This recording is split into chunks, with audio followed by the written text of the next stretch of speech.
Yes. Yeah, record on this computer. Yeah. Yeah. Brilliant. Okay. Wonderful. Good. Excellent. Okay. ZTR, the program co-hosted by myself, Andre Lopez-Turner, and Juan Toledo, in association with ZTR Radio.Podomatic and the art show Artifacto, welcomes Glenn Turner into the Zoom studio to talk about his new book, Cricket's Global Warming, by himself and Lynne McConnell. Glenn Turner is the former New Zealand cricket captain, coach and manager and selector, alongside a coach and selector of previous Otago cricket teams. Glenn Turner is one of only 25 players in the history of the game to score 103 first-class centuries, or 100 100s. His 100th 100 was a score of 311 not out. Impressive by anyone's standards. Glenn Turner is the scorer of 4 double centuries on one particular tour of the West Indies for the New Zealand cricket side. And Glenn Turner was called by Wisden cricket magazine Worcestershire's relentless run machine over an illustrious 15-year career in English county cricket. The same magazine regarded Glenn Turner as one of the best overseas batsmen to have ever graced the game. So welcome Glenn and Juan into the Zoom studio to talk about your new book, Cricket's Global Warming. Thank you very much for coming. No, thank you. I'm pleased to be here. Yeah, so yeah, you're welcome. Just off the bat, pardon the cricketing pun, but this is a unique book for many, many reasons, in my opinion. But we'll start with the big idea of cricket's global warming, attaching sport and politics together in cricket, which in one of your chapters says reflects life itself, is unique in the sort of contemporary sports journalism, I think, in my opinion. And I think what you explicitly say in one chapter is that you think that cricket as a contemporary game is becoming unsustainable, which marries in with global warming, etc. as well. Would that be fair to say one of the many points that you've attacked it from? Yes, well, I've attempted to link those two thoughts together, and I've tried to go back. I think I started playing first-class cricket about 53 years ago, and what it was like then, and the changes that have taken place since then, and how many of them have aligned themselves to the way society has changed. And I thought it was useful to do that because I've written 4 other books as well, and this has sort of come rather later in my life. I'm now 73, and I thought I would try and add a bit more than just the actual playing of the game, and try and link it in with the way society has changed over that time, and try to also say what I think works well, and what doesn't and why, and giving lots of examples of that. But I think it's, it's important to not, if you like, be seen as things were all better in my day. Because if I was brought up in today's society, I might be doing a lot of the same things that people are doing today. But I thought it might be useful to write a book that explained my background, the scene, if you like, in society at that time, coming up as a kid in Dunedin, New Zealand, through to playing county cricket and international cricket around the world, and being in those various positions that you've talked about, like coach and selector, etc. And just thinking too about how society and particularly the younger set, where greed has taken over, and there is a feeling that entitlement has also kicked in, and people of my era tend to be pushed aside a little because we can't keep up with so many of the other things that are going on, and the assumption is that the game was so different then it bears no resemblance to today. and hence I got round to writing a book to have the last say, but also to encourage people to debate what I've written, because I see more and more now that what's occurring is that the talk around cricket teams is, where can I get my next quick buck in a 2020 tournament somewhere around the world, rather than thinking how they can actually improve their game.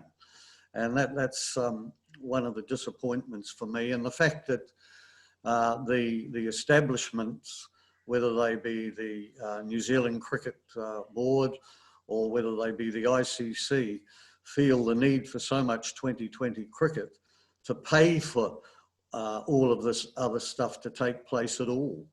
And therefore we've seen Test cricket and even 50-over cricket, where I think you can have a decent game, being pushed into the background just to make the fast buck with a game which I regard as a waste of everyone's time. Yeah. Can I ask a question? I mean, I think it goes to the heart of the matter from what you just said, Glenn. A sport is part of the global entertainment, and a sport is big business, huge business. And you could say, and perhaps, I don't know if you agree with this statement, that all sports are going through changes. Those changes, and perhaps from the sentiment of your book is there, that those changes are mostly motivated by money, and money at the same time recruiting new audiences and new players for the game. So my question, a sort of kind of devil's advocate question to you, will be this: why cricket needs to be the exception? In certain ways, cricket as a game and as a sport, as a form of entertainment, however noble and however historical it is, and sophisticated, because it's a very sophisticated game, why does it need to be exempted from all those forces of capitalism? Why should it be influenced by them? Is that your question? Yeah, the question is, I mean, cricket is like any other sport, so it's going through changes, and changes are motivated by money, returns, and so cricket is not the exception, in other words. Why should it be? Well, Yeah, I'm a great believer in taking things from the past that one believes are valuable and using them in the present and perhaps even the future. And I think as things change through society, I agree that, you know, there will be some good things that are happening and they can be included. But to decide that it's a bit like capitalism, you know, there are good sides to capitalism and we know the downsides too.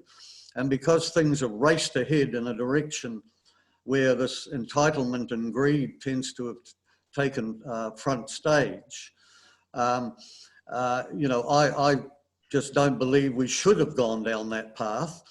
And the same thing applies in the game of cricket. If you want something, you say, Juan, that it's a sophisticated game.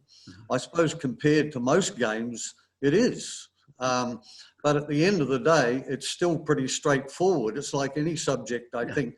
If you distill the subject, you come up with something which appears to be quite simple, really.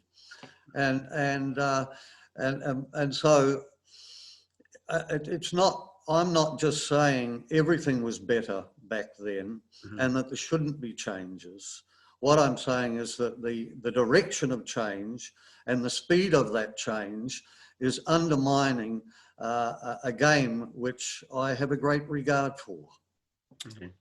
I'm just listening to the two of you now. I'm kind of thinking, when we talk about global warming and then the unsustainability of perhaps modern day cricket, they have so many similarities in the sense that, you know, a test match is 5 days, and then we had 3-day cricket, and then 1-day cricket, which was 50 overs, and then 20 over games. So everything's got shorter, like a book, and a book is a long piece of literature. And you know, our resources are getting depleted, so they're getting shorter. So, you know, it's Yeah, it's a great sort of link, and I guess you kind of think you describe in your book that T20 cricket, which can be all over in half a day, and it's very Americanized. People, but uniforms came into one-day cricket in the 80s, didn't they? Early 80s or late 70s. But yeah, it's kind of the Americanization of cricket, which was a traditional English game, and you call it fast food. You call it, it's the fast food version of the game. And as we know, fast food is very bad for people. Mm-hmm. It lacks good nutrition. It's not cooked properly. It has additives and preservatives. It's spiked in massive amounts of sugar. It's causing disease in most people.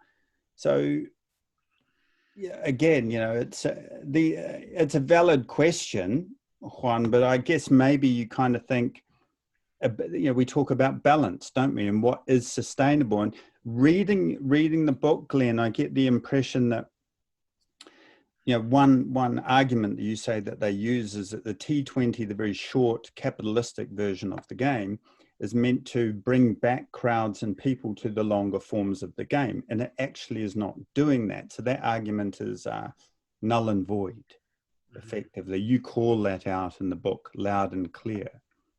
Yes, well, I do, because, if you encourage more people to go and eat fast food, the assumption being that will educate them enough to the game so that they'll go and watch the other forms. Well, that doesn't mean that they're going to go to a restaurant with fine dining. And so I tend to use that analogy. And it's a sort of a quick fix, and the amount of international cricket generally now that's being played is losing some of its appeal because we're getting too much of it. But they feel that they've got to keep playing this and more of the 2020 stuff to be able to pay the exorbitant amounts of money to keep players going. Well, I'm saying all of that needs to be pulled back. And I've given examples of global warming, as we know, is already kicking in. But when the effects of it really hit home, it's going to interfere with things as is happening at the moment with the pandemic. And this actually, the pandemic has come along since I finished the book. But I just see that global warming is more creeping death than immediate. And if when it kicks in more, I think people will have more time to actually sit down and enjoy a longer form of the game again. I guess that's my hope. Yeah. But we're already seeing with the pandemic that people are not able to travel worldwide very easily. And I think that is going to be reduced, and people are going to be forced down the path of more leisure time. And we might end up with a universal annual salary for people. And once that happens, then people will be able to recreate more than they are currently, where they're running around in circles chasing their tail, as far as I can see it. Yeah. Yeah, and I was just, pointing out, I mean, in your outstanding career, you were known for someone who could occupy the crease and score at a great flamboyant rate of runs and a slow one when required. And, I mentioned that series in the West Indies where you scored 4 double centuries, and you were batting for literally days. They're huge scores in the history of the game, but you were batting for days.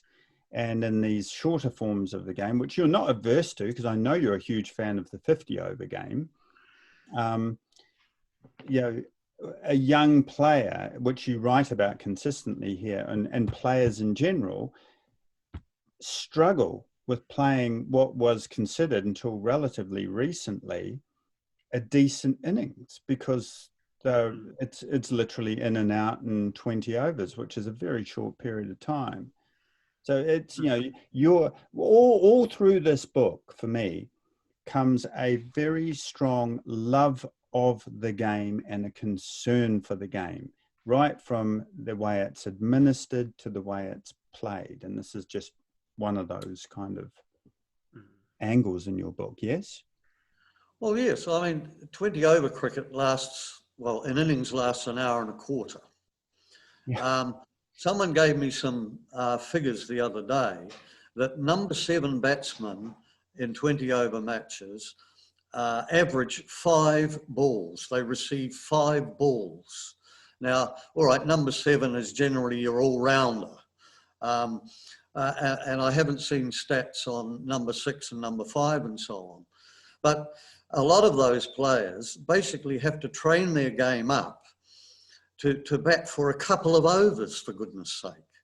Now, it's no wonder that defensive techniques have deteriorated. I agree that the ability to attack the ball has improved. And that's been forced by the type of game that's being played now with 2020 cricket. But take it from a bowler's point of view. You've got a maximum of 4 overs, which you bowl in as many as 4 spells, one over each spell, which is a nonsense. And you might be playing this stuff twice a week.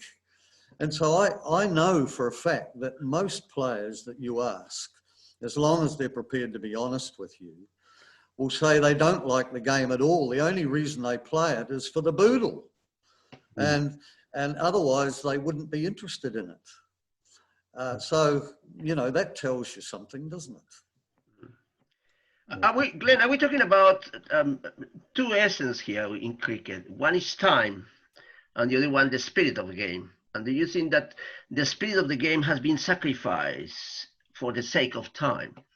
It make it shorter. When Andre was making this analogy that the cricket is getting shorter and shorter, from 5 days to, you know, half a day, I was thinking about moving from the great novels, you know, of the 19th or 16th century, Cervantes, if I quote one of my favorite books, to tweets, basically. We move from big works of literature to just basically 144 characters. That's the kind of the analogy. Are we talking about the spirit of the game being sacrificed because of time, and hence time equated with money in the modernity of the game? Yeah, certainly that's been one of the main influences, apart from the money aspect, as I mentioned, and the fact that, you know, so much has to be played. But yeah, I mean, all right, shorter concentration spans, we know all about that. People Snapchat or whatever snack chat, is it? And you know, you watch a crowd at a 2020 match, and you can see that they're looking up at the replays that are coming on the big screens that are at the ground, hoping like anything that they can get a few seconds of hello mum, hello dad, and you know, and they've got their cell phones with them and texting people a lot of the time. They're chatting to their group next to them, and then every now and then, you know, there's a roar goes up, something's happened in the middle, and they might spend a small percentage of the time actually watching that, and they may have their favourite cricketers and so on, and sure, they'll have their team that they want to be successful, and I'm being a little facetious, I suppose, but all of those things that I mentioned come very much into play to entertain themselves, and then they even have to be entertained with music, you know, at every little stoppage and between overs. That's very American. That's also the Americans play. You know, the whole ambience of in stadiums in America. It's all this sort of the choreographed behavior of the crowd. Yeah. Yeah, well, I mean, it happens in restaurants too, you know, and then the volume of people talking goes up so that they can hear each other. And then when you end up with someone like me with 2 hearing aids in a noisy restaurant, I might as well not be there. Absolutely. And so, yeah, it seems as though it's essential that we must have background noise going on. And mostly I call it noise because the stuff that's played is also not to my taste, you might say. It has to be a big and to get the people pumped up, and oh dear, yes, need we go on further on that? Yeah. Yeah, I really love that association between a long novel and a modern day tweet. Yeah, well, it's not too dissimilar to what we're talking about, because one of the chapters in the book is cricket, just another product or fast food. We reflect on another chapter in the book is called Building Character Through Sport, and the character of playing cricket, which is a very tough game. You, as in your position, you could get done first ball of a game and have to wait 3 days to bat again. So all the character that goes through the playing of sport, which you mention a lot in this book. Again, as I say, and the glorious and inglorious uncertainties of cricket. I think it's chapter 1, which is kind of similar themes running through this without the specifics. But if I just move it on just slightly to, this is a very very critical, but also very solution-based book about how cricket is managed and governed. You mentioned the international cricket, the ICC, and then more specifically in the New Zealand context. And this how do I phrase it? This process where you've got a chief executive, you've got a selection panel, and then you've got a captain, a vice captain, and these traditional structures that were, correct me if I'm wrong, independent, and now merging into one where it seems like you centralized. About 2 captains in particular. One of them, the McCullum myth. There's a chapter here which is Brendan McCullum, the cricket captain, and how these captains are pretty much influencing selection. Is that right? And sort of superseding other hierarchical structures such as coaches. They've arrested the power of decision making away from boards and CEOs and so on. And of course, this has occurred because boards now are generally made up of what I call people from alien walks of life, and they know diddly squat about the game. And it's encouraged this group of people because the amount of mileage that the game is getting publicly, the prestige involved with it, the fact that perks have increased. They're actually being paid on these boards now, which they didn't used to be. And of course, if you belong to a law firm or an accountancy firm, you can even indirectly advertise, your background in your company. So it's encouraged these groups of people. And then you've got people like Sheffield, consultancy businesses and so on, selecting boards and putting forward names from those that have applied that they recommend to be shortlisted for interviews. And then those that are on interview panels are generally business folk as well, because they're supposed to have these generic skills. And so they're very supportive of their own kind. And so you end up with boards that just don't know what's happening. So they're quite happy to surrender the decision making.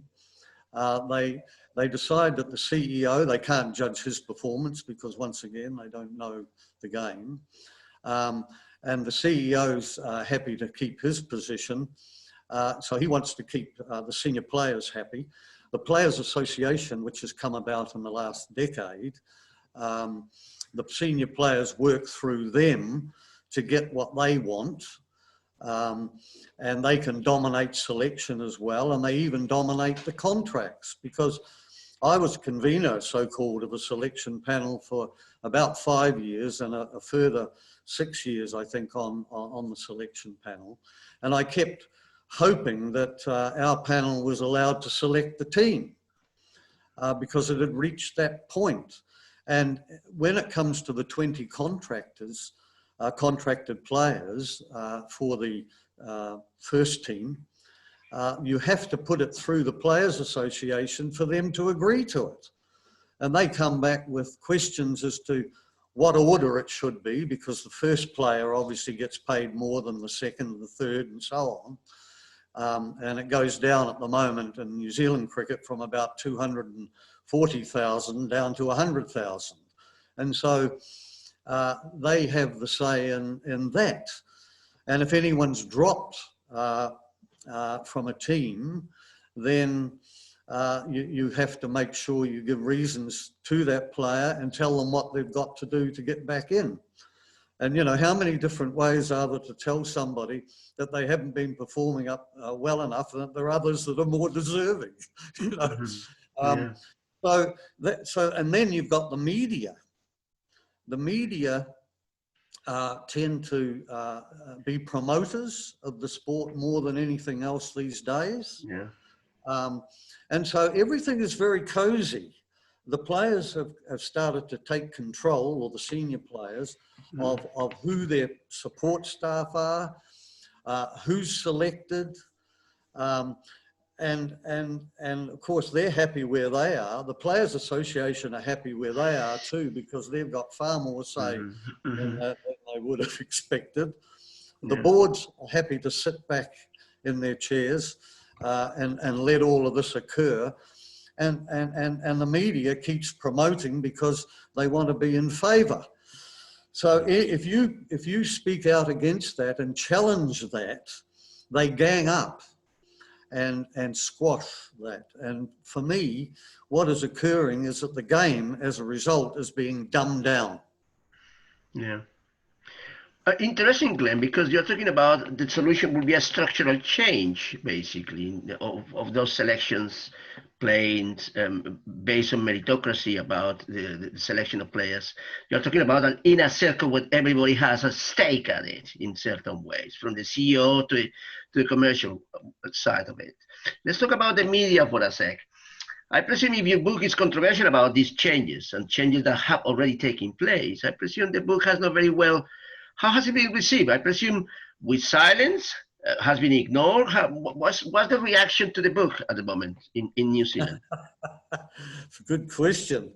I laugh, but I'm gritting my teeth at the same time.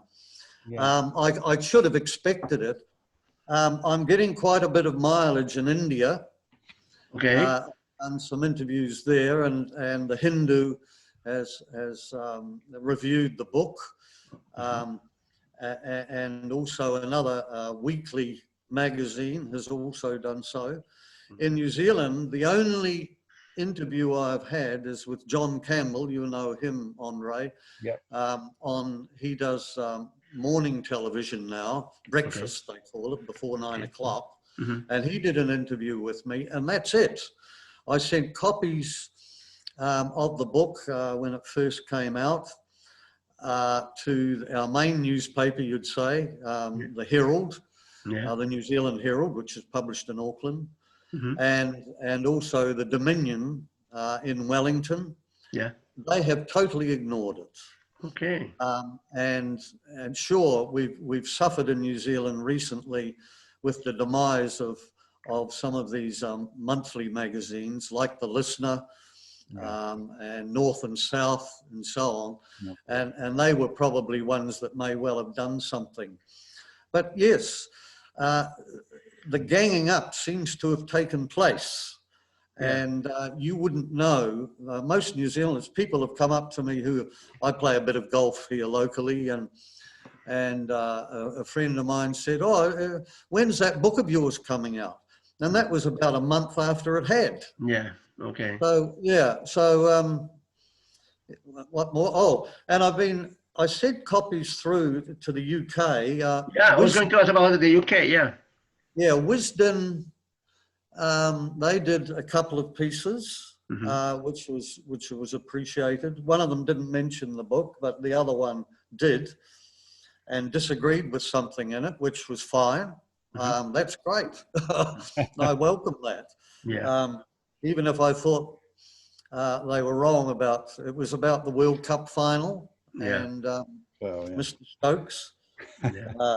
Yes, but I sent copies through to Vic Marks, who's at The Guardian, and of course he played against Vic Marks quite a bit. He was more or less my vintage, at least the first half of his career. Yeah. And I sent also through to Mike Atherton and to John Houghton. So those were three that we targeted, because I know there's issues going on in the UK and the media as well. Yeah. But I thought, wrongly it seems, that because there was no cricket being played around the world up until a couple of days. That's an interesting thing, because you mentioned the coronavirus, and obviously we are in this sort of kind of unique situation, unprecedented, a situation in which, in certain ways, you could say a world without sport, at least for a while. And it's an interesting proposition, isn't it? This sport as a spectacle, the spectacle has to stop, at least for a while. Again, do you think that this situation, this pandemic, will change the perception of sport in any way at all? What are your thoughts about it? I would like to know your thoughts, because it could be, Glenn, that could be played on your beneficial. I mean, it could be that our how can I say it? Our appreciation of a sport as an activity, as an athletic activity, will increase after this, or at least for the time being. By then, we will be more, how can I say, more intelligent about how we watch a sport. Because it seems to me that watching cricket for 5 days implies an element of sophistication that many people are not prepared to think that spectators have nowadays, because we are not presented with that position. Do you know what I mean? Well, if people get more time, then, as I mentioned earlier, you would hope that they will be encouraged to go and watch more sport. We found in New Zealand, with rugby just starting up again about 3 weeks ago, the first game was played at Eden Park in Auckland. With empty stadiums, I imagine. With empty stadiums. Yes. Without spectators, okay.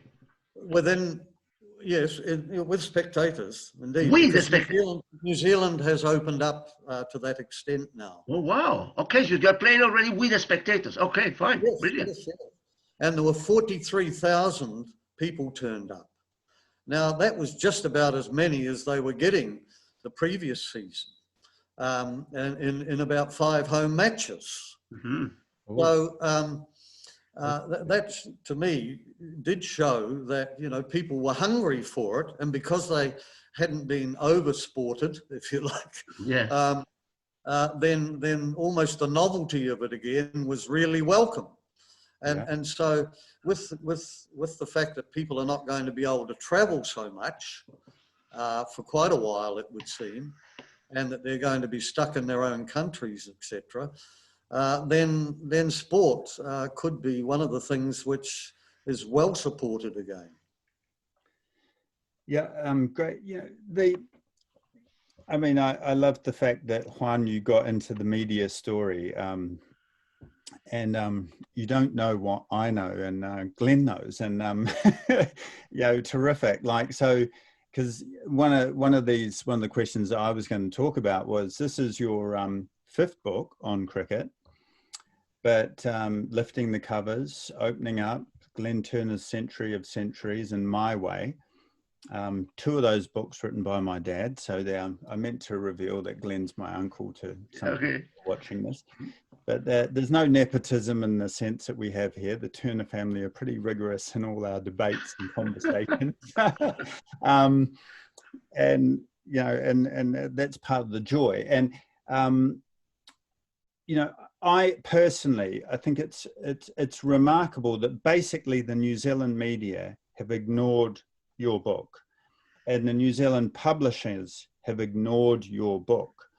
So it's come out on an ebook, and I spoke to chaps over here who know cricket, who are flabbergasted with the way that story, and they're also flabbergasted by the fact that you are effectively being ignored by New Zealand cricket and the New Zealand board for a while. And just to add to this, in this book, there's a section, I can't remember exactly what chapter it's in, I'm looking at them here, but where you write 4 analytical progressive reports to the New Zealand Cricket Association and the boards about how to improve things and make them better, which they completely ignore.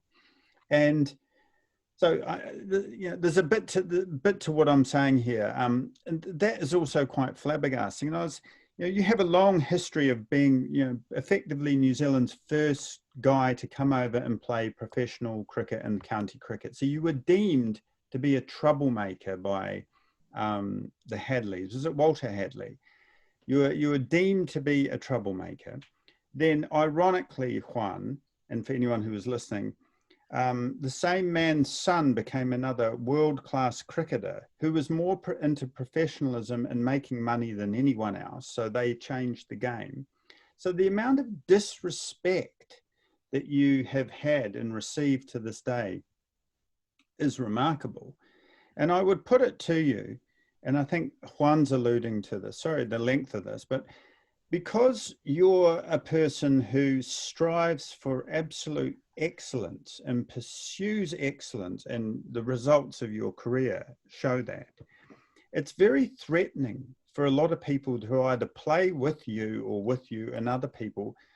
It becomes very threatening. Like, I watch a lot of American sport, and I often think of you, Glenn, because I think, they are ruthless in their, Michael Jordan, Tom Brady, I follow. They are ruthless in getting the absolute best out of themselves and their coaches, etc. But here we have New Zealand cricket for a long time, it seems, correct me if I'm wrong, don't seem to want to know about it, but they will deem you to be problematic or a troublemaker. Is this too strong, or is this how you think or feel? I mean...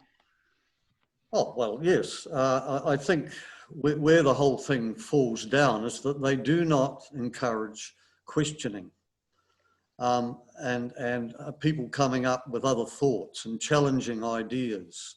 Instead, there is backstabbing, and the whole thing then becomes quite toxic. And once they decide, like, for example, the board, that the captain and the coach should have the power, if you challenge that, then they don't want to know. And so I never even got replies in most cases. I think in the book I put in one reply that I received from the chairman of the board at the time. That's and it was basically a fob off, and said, I'm retiring from chairmanship very shortly, and that will provide an opening for someone else to come on the board, and I suggest you put your name forward for that. Well, he would have fully known, I'm sure, that I'd already tried to get on the board. And it was an absolute fob off letter. But I mean, it's up to others to decide why people remain silent and why they won't engage, whether it's protecting their own positions or lack of knowledge in something. You use the word threatened by something. Well, frankly, the more you know about something, the more you realise you don't know. And I know that only too well. And therefore, knowledge dries up when you put forward some theories or some thoughts and get no responses. It doesn't improve the people you're talking to, and it doesn't improve yourself. And I think that's rather sad. But I'm not prepared to roll over and just do nothing or say nothing. And that's why I've written these books. And I would like to think that I'm as open-minded as anybody else, but I don't make excuses for the fact that I try and work through things methodically and have some reasons for what I say or think. And to me, that's not a crime. It should be seen as helpful. And I certainly wish others would challenge what I'm saying. What is remarkable in your position, Glenn, is that you are not only prepared to criticize the current status quo, which always there's a danger criticizing the status quo, and you say that in your foreword, the whole idea of going against the status quo makes you a pariah, and you mentioned something which I really like, to be modern. What is like to be modern? What is the modern after modern? You know, the modern of today is less modern than the modern of tomorrow, etc., etc. I like that analogy that you make. But the point that I want to make to you is this: I have read here in the British press criticism of the 2020 scheme for cricket. So you are not alone in that criticism. Have you received any kind of support, vocal support, or have you received all this support which in private people saying to you, yes, Glenn, I agree with you, but publicly people being very quiet about it?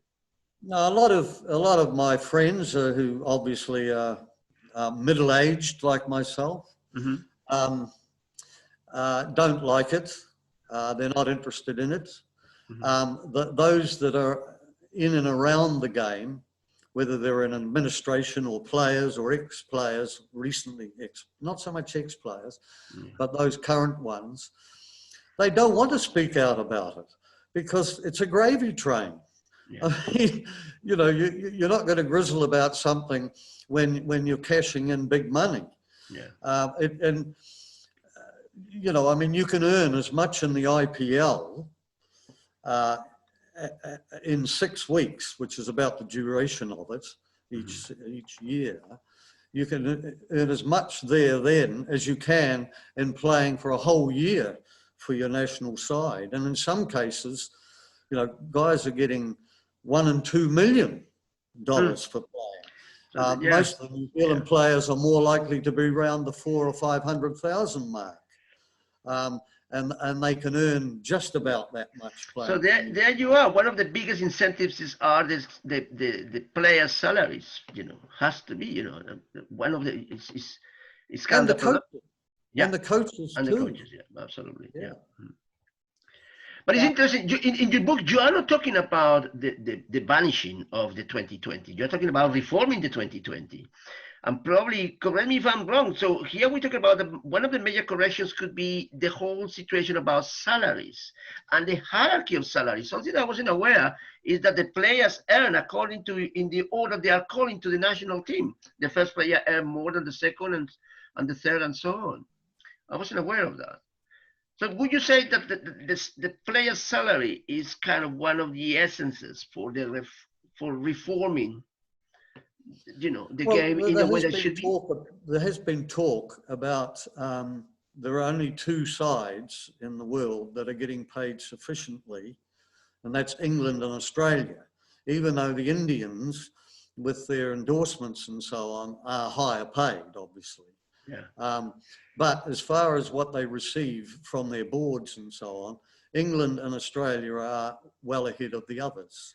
And there has been a theory, or it's been commented on, that to try and prevent players from making themselves unavailable or going off to 2020 leagues in preference to playing for their own countries would be for those countries to share some of their wealth, and so that the others wouldn't bother doing it. Well, okay. Well, there you are. But there you are. That's a position. Yeah. So the problem starts with countries like this one. You know, in England, paying too much to the players. Yeah.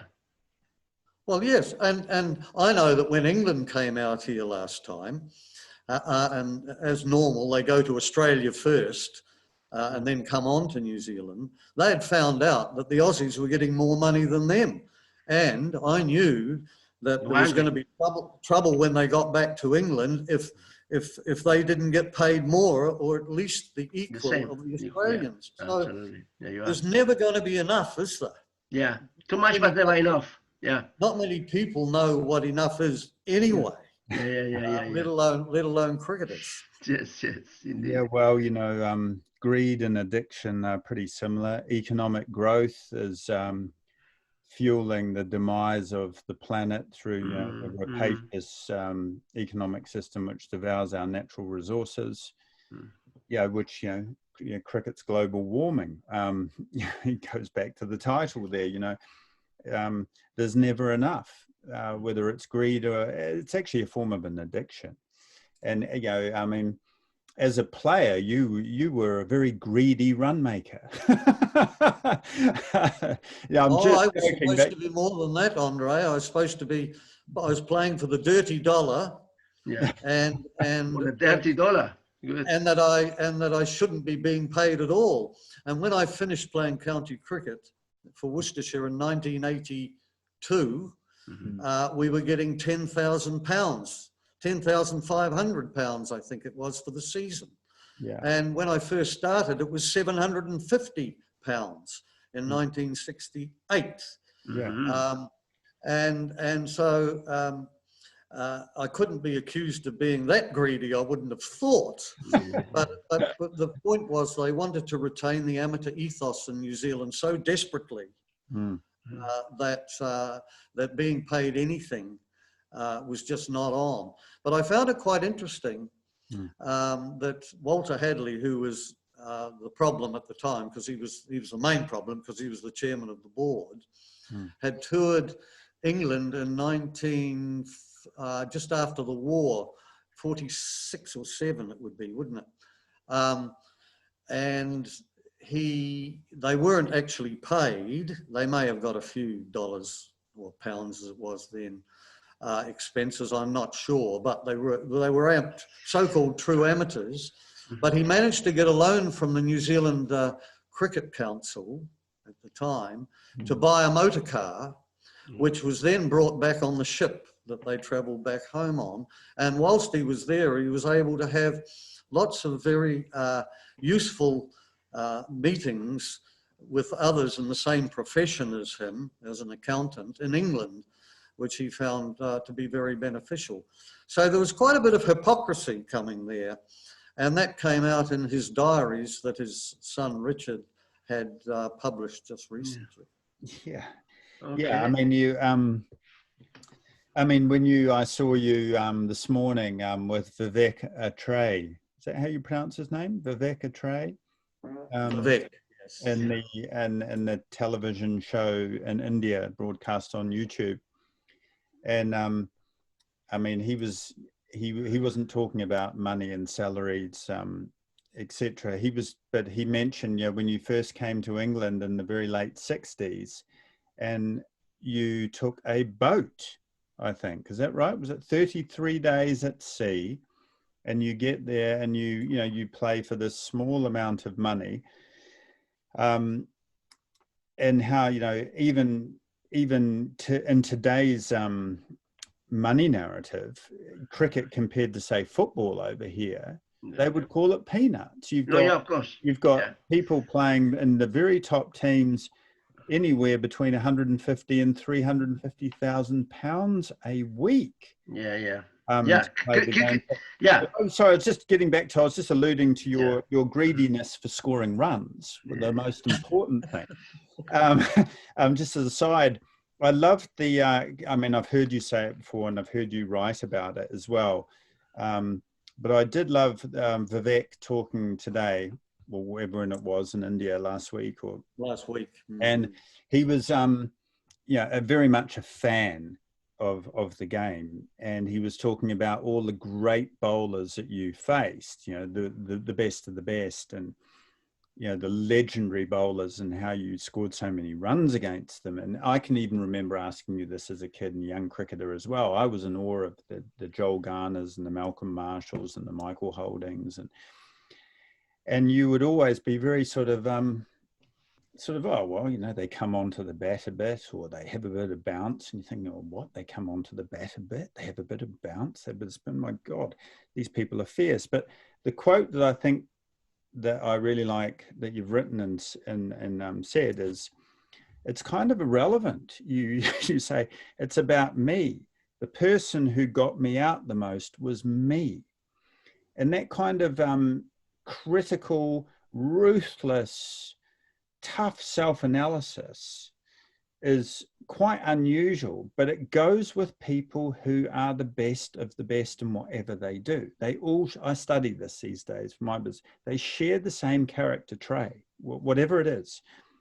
And again, I make the point that your character traits, which are ultimately what everyone should aspire to, but they're very threatening, whether it's Walter Hadley or, I don't know who the latest CEO is at the moment.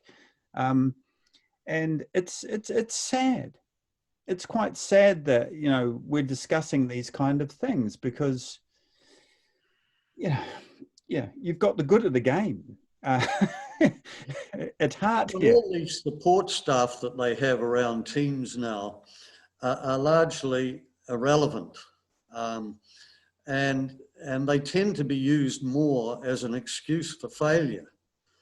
And I believe they're quite unnecessary at that level, particularly if I'm finding that too many of the players, not all of course, but too many don't really have their minds open to learning at that point.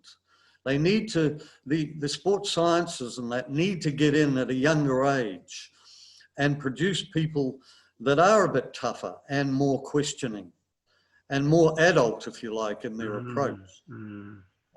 Rather than squealing with failure and blaming others and spending too much time looking for these 2020 contracts to make a few more bob. But yeah, so mental toughness, it has its downsides because when I watch cricket, I don't get excited about it. I analyse it. And so in a way it takes away some of my pleasure, I suppose. Yeah, I can watch a game of rugby and sometimes even call out something, you know, at the screen when someone's running and looks as though he's going to score a try or something. A rush of emotion can come out. So it's still there somewhere, but because one doesn't show it too often, it doesn't help you communicate, I guess. But having said that, with coaches, I think players should be trained to get as much as they can out of coaches rather than looking for reasons to be critical of them because they're not saying or doing things the way that they believe that they should be. And we're getting less and less of that. And we've even done studies of the fact of asking or questioning players and saying, well, if you have a choice of a coach, is there anyone that you can name? And if so, we'll even pay extra money to you to employ that person. And 60% of the players said there wasn't anybody.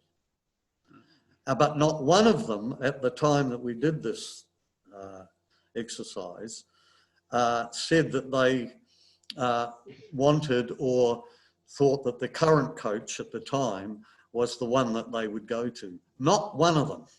So, so for me, coaches with international cricket teams on tour can come in and game by game, they can talk with the captain about strategies and so on. But other than that, they just become minions, servants for throwdowns and the menial stuff. And so it's a total waste of money in my view. That coaching should be done at lower levels, and maybe the same thing could be said about the education system in schools and whatnot. You know, whereas you're paying those more at university and secondary schools than you are primary. So I think that's a very interesting point, Glenn, for people who don't know much about how cricket operates, the role of the manager, the role of the coach. Because in football, as you know, soccer, as you might say, or football here, as they know in England, the role of the manager is enormous. It's just so central, it's so pivotal. In fact, he's the one who calls the shots, whereas in cricket, it seems to be the players who do the thing. But I would like to ask you about, it's quite interesting what you say about your critical viewing of the game, that sometimes you are so critical, you know so much about the game that takes the enjoyment out of it. Tell me about the positive things, because I would imagine, and correct me if I'm wrong, that with something like 2020, there's much more aggressiveness with the batting, for example. So the attacking of the ball is much more prominent nowadays with those 2020s. And I think at the beginning of this conversation, you were referring the difference between attacking and defending. Defending not being quite up to scratch with the new way of batting in cricket. Well, yes, but you see, a lot of the attacking shots that are played are mishits. Okay. You know, and so it can be very ugly. And then you have players are forced, because of the shortness of the game, to try and attack balls which are very difficult to attack. And that probably creates mishits as well. Okay. Now, there's talk about, you know, bats being better and so on than they were. They're certainly heavier, although frankly, at the time that I finished, I probably had one of the heaviest bats that was being used around the place. But the reason it's going 20 rows back in the stand in 2020 often enough is because guys are going towards the ball or swinging much harder because it's 100% attack. Whereas we might check a shot or let it come on and stroke it along the ground. Yeah, I can see that, yes. They need to attack.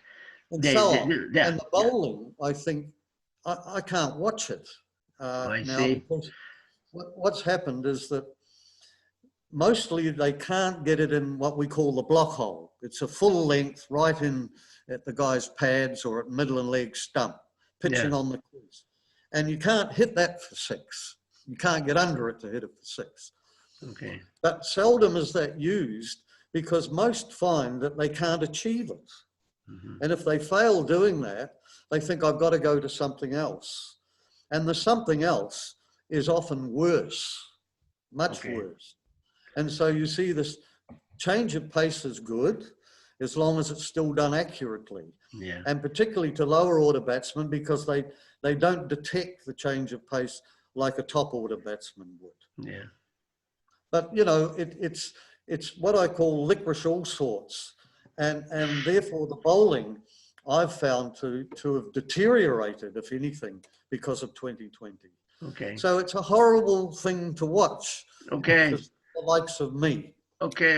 So you reckon that aesthetically the game has suffered because of that? Absolutely. The aesthetics of the stroke, balance, transfer. And the elegance of cricket, because cricket has its own elegance. The movement of cricket, it's very elegant in the aspect, yes. I'd like to think so.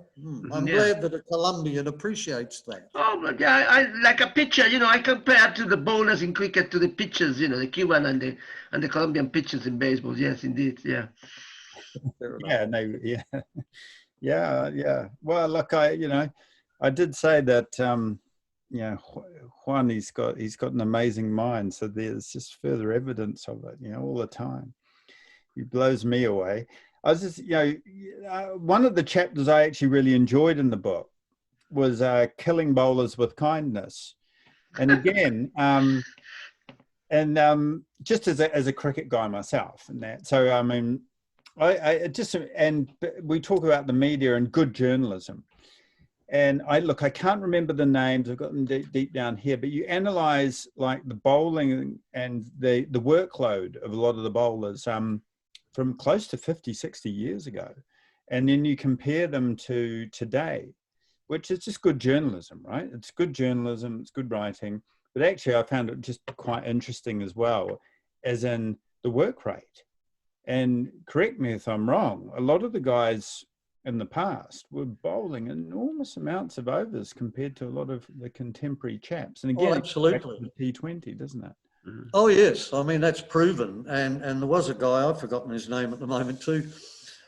He actually came to interview me about his latest book with doing this exercise of researching the workloads that bowlers in the past. I did a little bit of it in one of my earlier books as well. And there's a marked difference. But you see, the feeling is because there's more international cricket being played now, that players are bowling or bowlers are bowling more than they did. Well, at that level, perhaps so. But overall, if you include first-class matches and so on, and you were playing county cricket, then back in the 70s, bowlers were bowling far more overs. But now you see you've got these physiotherapists and fitness programmers attached to teams who feel that they've got to show that they're useful by putting in place reasons for their existence. And one of those is to say, look, we've got to nurture the person through, we've got to look after them, we can't let them bowl too many balls, etc., etc. Now, I understand and accept that when the human body is developing, and so in younger people, you have to be careful that you don't overbowl them and so on. But once they're mature adults, then you're best to keep going, because if you have these breaks from playing, it means that you have to start up again, and that's when you're at higher risk of breaking down. And in county cricket, guys playing day in and day out were able to keep running in and bowling, and they got strong. And even with bowling actions which were considered to be mixed actions and therefore dangerous actions to their physical health, some of the bowlers had those actions but were still able to bowl a lot of overs, and one drew the conclusion that even with that action, if you put the body through that often enough, you strengthened up in the areas that you needed to strengthen up to cope and overcome those risks. And I think James Anderson, for example, they tried to change his action because he had a mixed action. And he found that he lost a bit of pace, he lost some swing, and it didn't help him one little bit. Why was he bothering to do it? But then, to me, the damage is done psychologically as much as anything else, because players start to look for time off. They say, oh, I bowled quite a few overs, I need the next fortnight off or whatever. And therefore, mentally, it's attacking their strength. Yeah. Oh, sorry, Juan? No, I wanted to ask a technical question about cricket, because, and this, here's an analogy with baseball. In baseball, it's very unusual to have a good pitcher and a good batter at the same time. Glenn, cases of good bowlers who were good batsmen at the same time, many or not, or rare in cricket? How rare is that? Well, what we call all-rounders. Yeah, they're all-rounders, yeah, but good all-rounders, good all-rounders. Yeah, they can do a bit of both. You get the odd exception where you get someone like a Mike Proctor, who played for South Africa and Gloucestershire and so on. He opened the bowling, and he was really sharp, and he batted number 4 in the order for them. Wow, so that's quite high in the order. And he did that day in and day out, so playing county cricket. And later in his career, he even came on after the new ball and bowled off breaks. So we called it Proctorshire rather than Gloucestershire. He was quite an exception. But you'll get a lot of all-rounders who are known as batting all-rounders or bowling all-rounders, dependent on what their real speciality is. But in general terms, there have been some exercises which they can carry out, opticians or ophthalmologists or whatever in that sphere. When a number 11 batsman who can't bat his eyelids, his ability to judge depth with depth perception is much poorer than someone who can bat. And so these tests you could carry out before you pick a team, I suppose, but quite frankly, you only have to bowl a few balls to a batsman and you can tell almost immediately whether they've got much idea or not. Oh no, okay, good. Yeah, it's kind of like putting a goalkeeper, Juan, and putting him in the center of midfield. You know. Yeah, a bit of that. Yes, I can imagine. Yes, indeed. Yeah, it's a tough one. Just sort of, I guess we're sort of starting to come towards the end, and there's two distinct chapters in the book, team cultures and international cricket, which I really enjoyed, the cultures and the human experience, and the McCullum myth, where you analyze the Brendan McCullum, the former New Zealand cricket captain, and how he captained the team. And then just before we came on today, I looked at stuff.co.nz, which is a kind of an online newspaper in New Zealand. And it had the former cricketing coach Mike Hesson opens up, who I know actually went to school with. Mike Hesson opens up on the hate over Ross Taylor's dumping as black cap skipper. Now, all of this is in the book, isn't it? All of this is in the McCullum Myth chapter, and I think Team Cultures in International Cricket, and another flawed selection system, another chapter. You write extensively about this, and it's pretty fascinating for the general public to really sort of understand what was going on. A lot of backstabbing, as you say, a lot of undermining, a lot of complicity amongst the board, a lot of complicity in the media as well about this. And then the piece that is on Hessen here in stuff.co.nz is nowhere near as hard hitting as you are in the book. It sort of infers a lot of things, but so, you know, you've got a lot to say on this issue in the book. Well, I'd say that, yeah, I mean, when it comes to selection, the conflicts of interest that I've referred to already that exist when you give the power within the unit, either to the coach and or captain. What occurs is that they get sometimes, without even realizing it, too close to some of the players. And as a consequence, those players are also able to work through them to make damn sure that they're selected for the next one. And we're talking about international sides now, where each time an international team is selected, you should be selecting from all the first-class players in your country. You know, it's not just a small group. And so it's different to a franchise situation where you've just got a smaller group. Even though they have 20 contracted players, you don't have to select just from that 20. But so what happens too, with so much international cricket being played, it means that the coach and the captain can seldom get involved in or see the first class scene in their own countries and who's doing what and who's coming up through the ranks.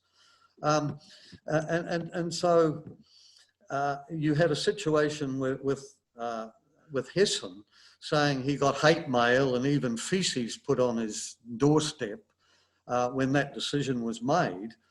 He should never have been making the decision in the first place.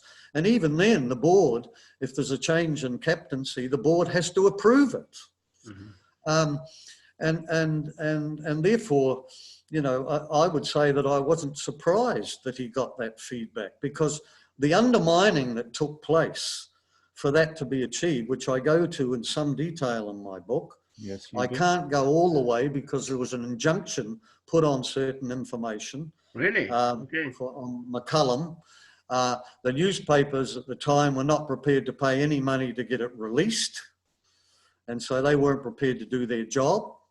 And I couldn't write it in my book because I've had to pay for the dash thing to be published for starters. And it would have cost me many thousands of dollars to go to court to try and break that injunction. So I've let that lie. But believe me, the goings on that came to that occurring, the infighting that went on within the camp, as you can imagine, people take favourites when it comes to captaincy if they think that they've got the power of influence. If that power was taken away because of its conflict of interest, that would not be encouraged. And we certainly saw that. And as far as the chapter of McCullum is concerned, the media were promoting him to such an extent that I thought, now how good is this guy really? And I thought it would be worthwhile to do an analysis of his captaincy. And I did that, and what I found was very disappointing. It was centered mostly around the perception that if you pat people on the back or if you say the right thing at the right time, it's going to get the best out of them, etc., etc. People fail, it seems, to realise that you've got 11 human beings in a team. You've got 15 human beings in a cricket tour with the 4 substitutes, if you like, or extra cover players. You've got to leave 4 of those out. Now, those 4 are going to be grumpy if they've got anything about them because they want to play. Now, if they know that the captain and the coach are dominating selection and dismissing them from the team how does that help create any unity for starters? Mm-hmm. So that's an immediate conflict. But what I'm saying too is that you will get different personalities and motivations within teams. Everyone is motivated differently, whether it's for money, whether it's for personal pride, whether it's for team, whether it's for family, or a combination of percentages of each one of those. But there's generally one dominating factor which encourages a player to perform and motivates them. Now, everyone has different ones. So to suggest that getting into, like I call it the cuddle, before when they first go out onto the ground, they get in this group situation where there's words of wisdom are supposed to be being said. What a load of rubbish. I mean, what do they say? Come on, let's get into these guys. You know, really intelligent stuff like this. They spend an hour or more in the dressing room before the game. They stay in the same hotels. They travel around in the same transport and so on. They have ample time to talk tactics or to do anything like they need to do there. And because you're going out for 2 hours in each session, the motivating and getting guys up for the occasion. Oh, look, I just don't accept all of that stuff, but it makes good copy, and I suppose Joe Soap watching likes to believe it. Yeah. An empty gesture, so to speak, almost. Yeah. An empty gesture. Yeah. Well, I think it's also, it could be generational. I mean, I do think that the baby boomer generation compared to my generation, the other ones are smaller, we're more resourceful and tougher on certain levels. And then my generation, the younger ones, is more sort of, you know, the social media, the privatization of our society. It's quite a tough, you know, landscape to live in. So I think there's a lot of intergenerational factors in what you're alluding to. And then I go back to, yeah, and that's a big pat on the back, but, you know, the people that are usually outstanding and high achievers, they have very similar character traits. And one of them is they are far more resourceful and self-reliant than other people, whether it was George Best in his day or Cristiano Ronaldo now. They're the same. And well, one drank excessively, I guess not the best example, but in terms of self-reliant and work ethic, you know, I would put them in the pot, Glenn, you know, someone like yourself, you know, is in that category. The current climate, I agree that the current climate is such that it's harder, I agree with you, to come up through, because you're being sold things endlessly, it seems, and the pressures that go on because of simple things like clothing, labels. I mean, we just put on a shirt or a jersey. We put on a pair of shoes. We didn't have labels. We didn't have to worry about things like that. So there was less to worry about, and there was less entitlement because there was nothing much to be entitled to. So it simplified life for us. And, you know, and coming from southern New Zealand in particular, you know, the old adage of self-praise is no recommendation. You know, and when I went to play and I returned home as a young kid, and I got some runs, you know, my father would say, "Well, it's about time," or "Why didn't you get more?" Yeah. You know? But you're right. You know, as a coach in the current climate, an argument is that you need more patting on the back of people. You need to nurture them more, etc. But do you? And is that really helping them? Because in a game like cricket, it's a very individualistic team game where it's largely one-on-one. Now, you can't go out there and hold someone's hand. Yeah, no. So you need to help them, if you like, get stronger mentally. Now, do you achieve that through mollycoddling? I don't think so. Well, I'm going back to Andre's point. I mean, it is a generational thing, Glenn. I think he was mentioning, for example, two major footballers, you know, George Best and Cristiano Ronaldo. Cristiano Ronaldo is a brand. George Best was never a brand. George Best became an alcoholic and a womanizer, but he was a fantastic footballer. So nowadays, it's like pop musicians. You know, the Rolling Stones never have to sell underwear or microphones or any kind of gadgets. Those bands of the 70s. Nowadays, artists do it. Nowadays, artists not only are artists. So it is the branding. It is the corporate sort of kind of machinery.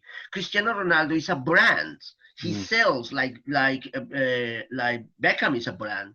You know, he has to sell jeans and underwear and socks and flippers and everything else that goes with the name, that goes with the sport.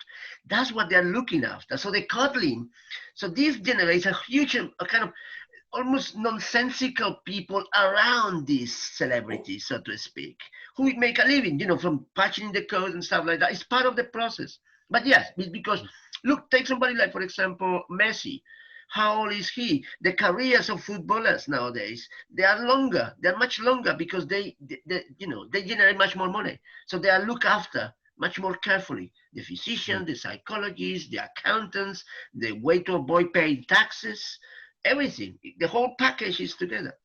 They get single rooms, they travel first class in the aeroplanes. Oh, no, absolutely. And a psychological drama if they miss a penalty, or a psychological drama if they don't score 100 runs in a cricket match or something like that. Yeah, that kind of stuff.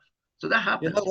You know what the Indians would respond to that? They'd say, put their hands in the air like this and say, what to do? What to do, okay. Yeah, absolutely, what to do.